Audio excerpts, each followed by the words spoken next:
Okay, hello, welcome back. We are back in Hitman. We will be doing the PlayStation exclusive missions, the Sarajevo 6.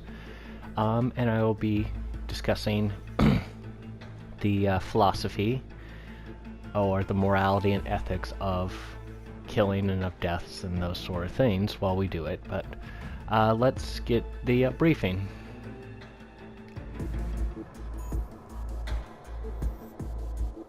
The agency has been contracted to eliminate 6 individuals guilty of committing brutal war crimes during the siege of Sarajevo.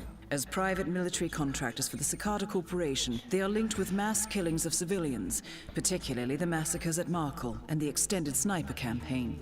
The notorious Sarajevo 6 have managed to avoid the International Criminal Tribunal since the mid-1990s. Our client would now like an alternative fate to catch up with them. Opportunities for elimination will appear over the coming year in multiple locations across the globe. Your first target is Scott Sarno, Director of European Operations for Cicada. Sarno is rarely without a full military backup, so his attendance at the Sanguine fashion show will provide multiple opportunities to eliminate the target in a lower than normal security setting.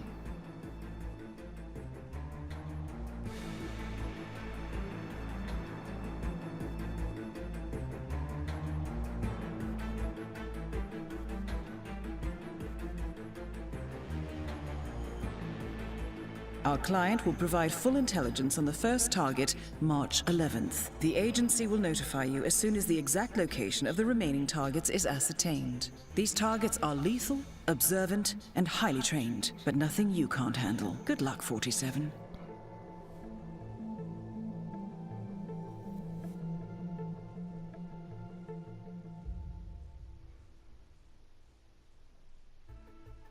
Alright, there's our briefing. Now, we'll go into planning. One of the interesting things about this is each of them has their own particular challenges. I'm saying a lot, aren't I? And as such,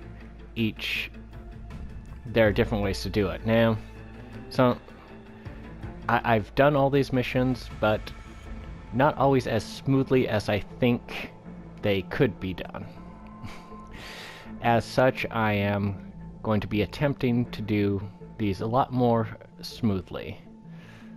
Okay, so I will reveal my plan. My plan is, so the challenge with this particular one is that he does wander around a lot, which is pretty good, but he's constantly being followed by one security officer. Now, when I initially played this, I waited till they got to an isolated place, knocked out the security guard, then took out the target. While that was effective, I'm going to try something else. In this case, I'm going to use the proximity explosive duck in a place where he's not likely to go, or he is like that. Not many people are likely to go because literally anybody can set off one of these ducks, including Agent 47. So you don't want to do that. And but it is a place where he goes on his normal rounds. So with luck, if I've got this figured out correctly, he'll walk right into the explosion, and it should be all set for that. I don't know how long it will take, but we shall see. And yeah, let's go ahead and get started. The location is going to be near to where I'm going to be starting, so. Alright, here we go. So, what I want to talk about, since this is Hitman, and that is kind of look at the moral and ethics of taking a human life. I'm going to, throughout these videos, going to explore several different angles on that. The one I want to explore is basically how taking a life, or specifically the act of murder, but taking any life in any situation will affect you. I'm going to start with murdering someone. Now, the person, if you want to study these ethics and moralities and philosophies, the best person in the world to read and look at is actually the novelist Agatha Christie. She had an exceptionally good... Okay, we're starting. We'll see if we have any additional information coming to us. Welcome to Paris, 47. The Palais de Veleska is hosting the fashion event of the year, and your target is on site to supervise Cicada security for Russian oligarch Viktor Novikov. Security is high, and the target is likely to be highly suspicious of anything out of the ordinary. He's also sure to know each member of his team personally, so be careful when approaching him. Good hunting, 47. Okay, that's the information. So, I'm going to stop blending in. I'm going to head over to these staircases. Now, on part of his rounds, he goes through this door to these staircases. So, let's close that door, and goes up the stairs. So what I'm going to do... Wait, I'm trying to remember. Ah, here we go. Yeah. We're going to put the duck about right there. Now, the reason... See, it attracts attention. It can attract attention. Let's see if anybody's coming. Shoot. Wait. Nope. Nope. Okay. Looks like nobody... It hasn't attracted anybody's attention. So, I hope. Now, I can't get close to it without setting it off myself, so... Just want to make darn sure nobody's coming down. Okay. I think we're okay, so I'm going to go back and play the great waiting game over here while I'm blending in. So... Oh, shoot. It did attract somebody's attention. Okay. I am going to restart the mission and see if I can put it in a different location and not attract somebody's attention. So, we'll see if that works. So, yeah. We're going to try number 2 and see if my method works. And if it fails once again, then I will just proceed and do a normal...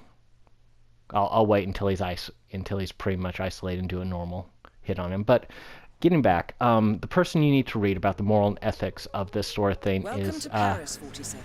Agatha Christie. The Palais de Veleska is hosting the fashion event of the year, and your target is on site to like I said, Cicada security for Russian oligarch Viktor I am hoping Novikov. if it's Security just is high, and the target is right likely here. to be highly suspicious of anything out of the ordinary. He's also sure to know each member of his team personally, so be careful when approaching him. Okay, I've distracted him. 47. Let's see if that... Okay. I think I'm okay. I think I'm okay. I don't think anybody will go to it now. Alright. We'll see if this works. But anyway, yes, read Agatha Christie. She has an incredible grasp of psychology and human nature. And she also, she understands the mentality that goes into someone who commits a crime, commits a murder.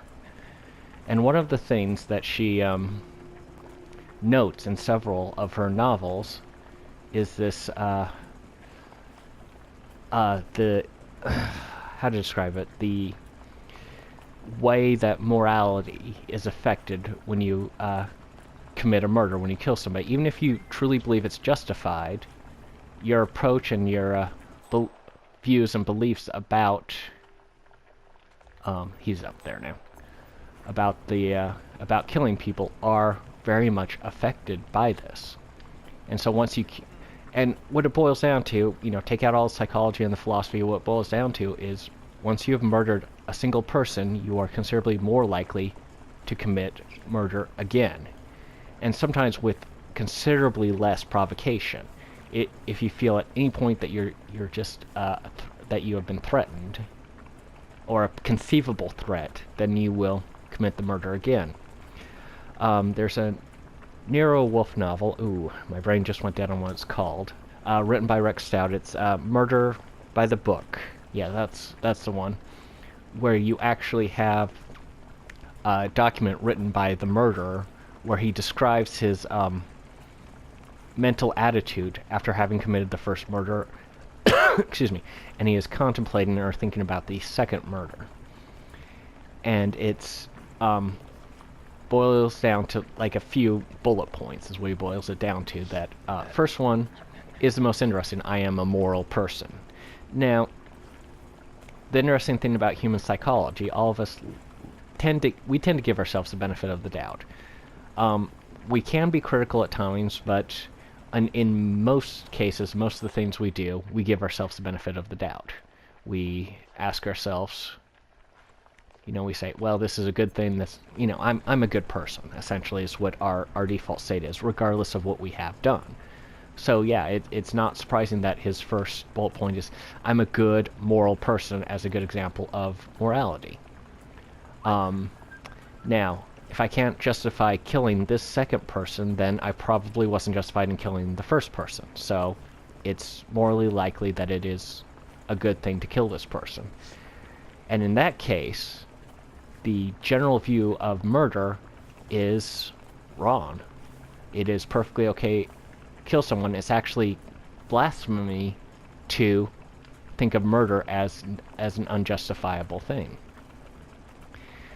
Now, and with that thought and ways, he convinces himself to take the second step. The interesting thing about it is that it was hardly a threat to him. The second murder was hardly a threat to him. And indeed, it put him in a lot of danger, as it was that second murder that Nero Wolfe was hired to investigate, and that's what led to his downfall. So, but, like I said, once you weaken that morality in that way, in fact, with any action that you are morally opposed to, once you take a step to do said action, then it's much easier to take a second step. And, it's with anything you hold taboo, even if it's morally correct. If you have to kill in self-defense. Target eliminated. Yes, I got it. The money Okay, has been good. wired to your account. Even if you have to kill somebody in self-defense, then your attitude changes towards it. You find it easier to kill a person again in self-defense in the same circumstances. Soldiers who have been to war talk about having to do this and how and it does affect you, even though oftentimes you don't really notice. I mean, you're the same person as you were yesterday, even though something has fundamentally changed for you. So I've accomplished the mission, got the first target. There was a little bit of a glitch at the beginning, so oopsie, but I hope you enjoyed it. Like and subscribe if you liked it, and I will be back with the second of the Sarajevo 6 missions. So, see you next time. Bye.